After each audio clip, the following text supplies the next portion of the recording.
Right, so now I'm going to show you how to process data in batch because you're likely going to be georeferencing lots and lots of records and you want to do this one at a time. It's also much cheaper to do it in batch mode. So we're going to use the same AI test with 5 records. This time we just select batch mode. We'll pick a different model this time. We'll use Gemini 3.1 Pro.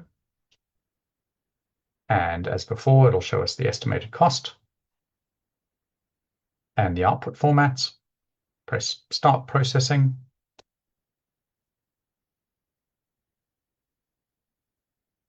There we go. It's looked for duplicates. There are none in that data set, and it's submitted it. And here you can see the unique code for that batch ID.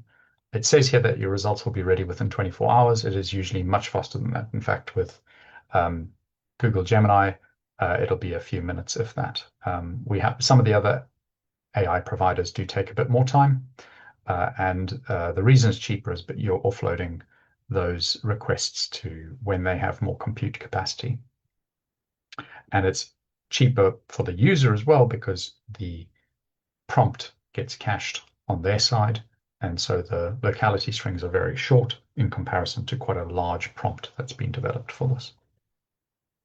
Okay, so we'll go have a look. So we've submitted it. Go back to batch downloads here. And you'll see these are the 5 records I've just submitted now. If you click that download down, that's looking at the output folder for the JSON files that indicate which batches have been submitted. So we'll look at the one that's just been submitted now. Click download results, see if it's been fetched. There we go, all done. As before, the outputs are put in a CSV format in the output folder, and there's a preview of the first couple of rows shown here. And you can see that the output is the same.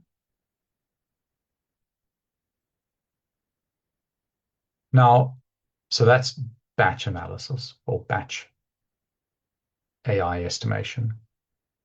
Switch over to the ensemble analysis. Now, this requires you to have previously analyzed data from preferably from 2 different AI providers or at least 2 different AI models.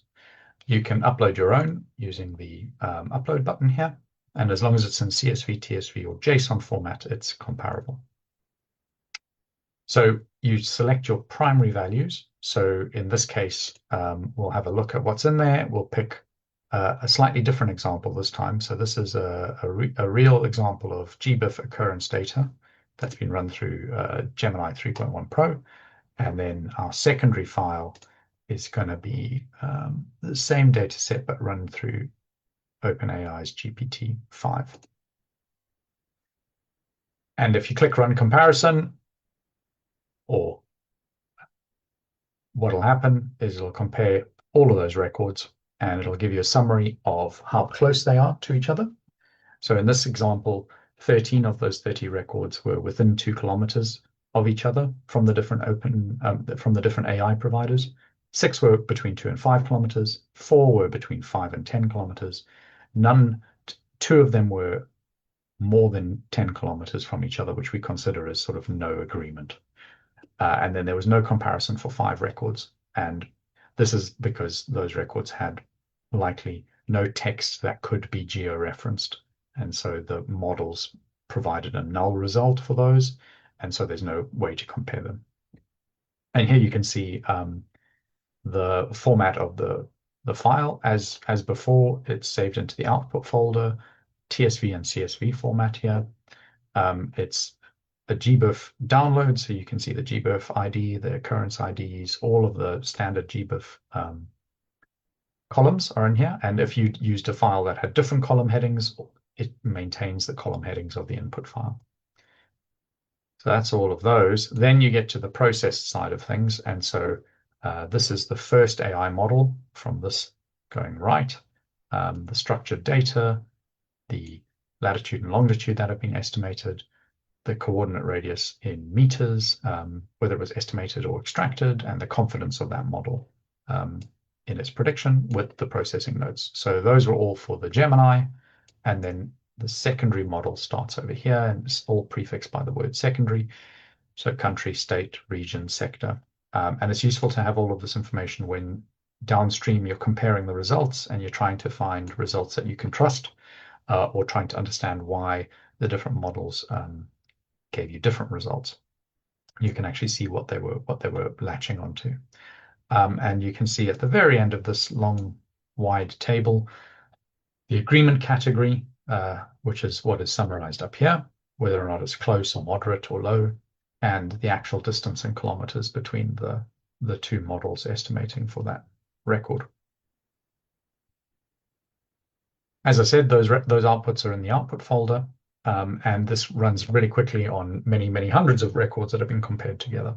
And we think this will be a useful way of triaging the records that need human intervention versus the records that we can have moderate to high confidence have got you in the right place. And so comparing a variety of AI models from different providers, including local providers, against a data set of 1,500 unique locality strings pulled from museum specimens as verbatim text, highlighted that the different providers have different levels of accuracy, and the models have different accuracy from within each of the providers.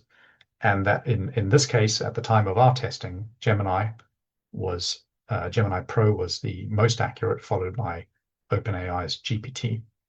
And when comparing those two to each other, if the AI estimates were within 5 kilometers of each other, so that close or moderate agreement, then the Gemini result was almost always within 2 kilometers of the manually estimated coordinates. And we thought that was a very good, quick way of validating whether or not the AI estimated coordinates are useful going forward. So this is an overview of PlaceBot.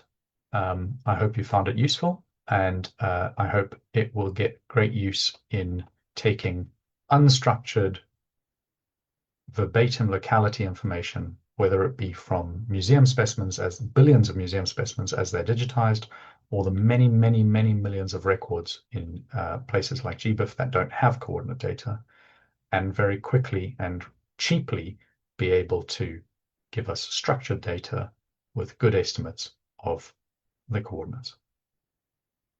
Thank you very much.